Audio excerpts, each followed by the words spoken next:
오늘 각종 사건, 사고 소식을 전해드리는 포인트 뉴스입니다. 첫 번째 소식입니다. 지인을 때려 숨지게 한 뒤 마을 공터 차량에 넉 달 가까이 방치한 50대 일당 3명이 경찰에 긴급 체포됐습니다. 이들은 피해 여성을 5시간 동안 끌고 다니며 무차별 폭행한 것으로 조사됐습니다. 김경인 기자입니다.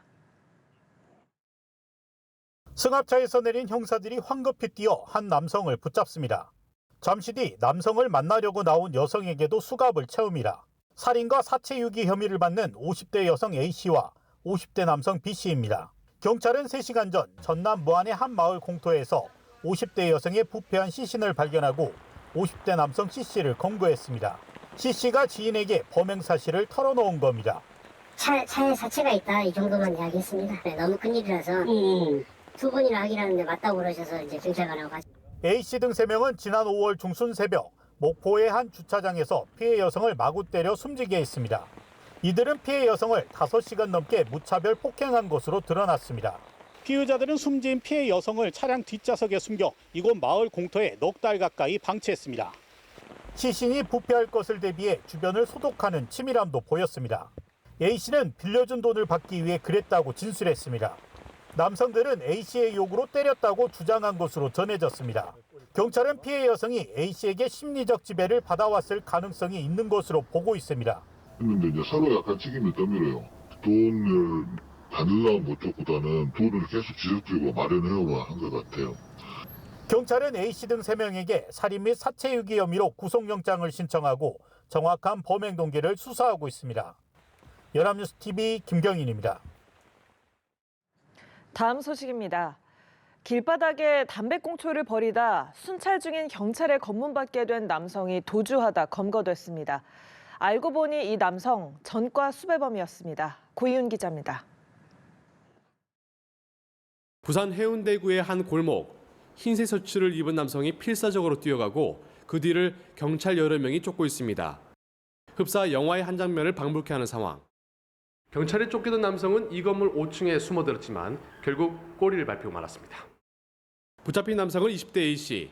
앞서 A씨는 일행 2명과 한 가게 앞에서 담배를 피우다 무단으로 바닥에 꽁초를 버렸는데 이러한 모습을 본 경찰이 불신 검문하려 하자 신발도 내던지고 현장을 달아난 겁니다. 그냥 맨발로 뛰니까 발이 까져가 그 뛰는 보폭거리마다 이제 피가 점점 묻어있지. 도주 10여 분 만에 붙잡힌 남성은 알고 보니 2건의 강력범죄로 수배자 명단에 올라가 있었던 것으로 조사됐습니다. 구속영장이 이제 발부가 된 수배자였습니다. 그래서 별다른 저항은 없었고 그냥 몸부림은 조금 있었습니다. 체격이 조금 컸기 때문에. 앞서 경찰은 전날 수영구에서도 항상 큰 짐을 들고 도망치듯 다니는 사람이 있다는 주민 민원을 통해 사기 등 10건의 수배가 내려진 40대 남성을 붙잡기도 했다면서 기동순찰대의 범죄 예방 성과가 나오고 있다고 밝혔습니다. 연합뉴스TV 고휴입니다. 마지막 소식입니다. 취업 비자를 미끼로 결혼 이민자들을 속여 수억 원을 가로챈 일당이 검찰에 넘겨졌습니다. 이들은 지자체 등과 외국인 계절 근로자 업무 협약을 맺어 피해자들을 안심시키는 수법으로 범행을 저지른 것으로 드러났습니다. 엄승현 기자입니다. SNS의 한 게시물, 취업에 필요한 한국의 모든 비자 유형을 지원한다며 채용을 모집하고 있습니다. 알고 보니 이 게시물 모두 허위였습니다. 전북경찰청은 사기 혐의로 50대 A씨를 구속 송치하고 또 같은 혐의로 베트남 국적 결혼 이민자 30대 B씨를 불구속 송치했다고 밝혔습니다.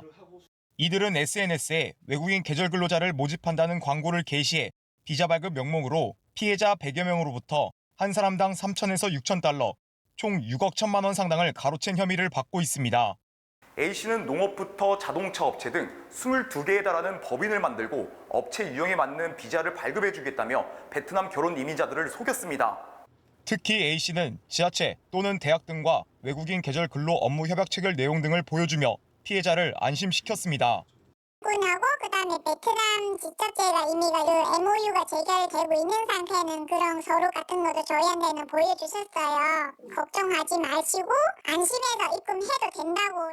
하지만 법인 대부분이 유령회사여서 지자체 등에서는 추가 행정 절차가 진행되지 않았고 결국 피해자들은 비자도 돈도 돌려받지 못했습니다. 이로 인해 일부 결혼 이민자는 가족들 독촉에 대신 돈을 갚거나 이혼 위기에 놓이기도 했습니다.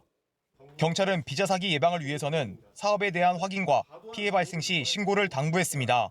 이 사업의 진위 여부나 모집 업체에 대해서 분명히 확인이 필요하고 만약에 피해가 발생할 경우에 신속하게 근처 경찰 관서에 신고 바랍니다. 한편 A씨는 불법 체류자로 단속된 친척을 석방시켜주겠다며 13차례에 걸쳐 8,600만 원을 편취한 혐의도 받고 있습니다. 연합뉴스 TV 엄승현입니다.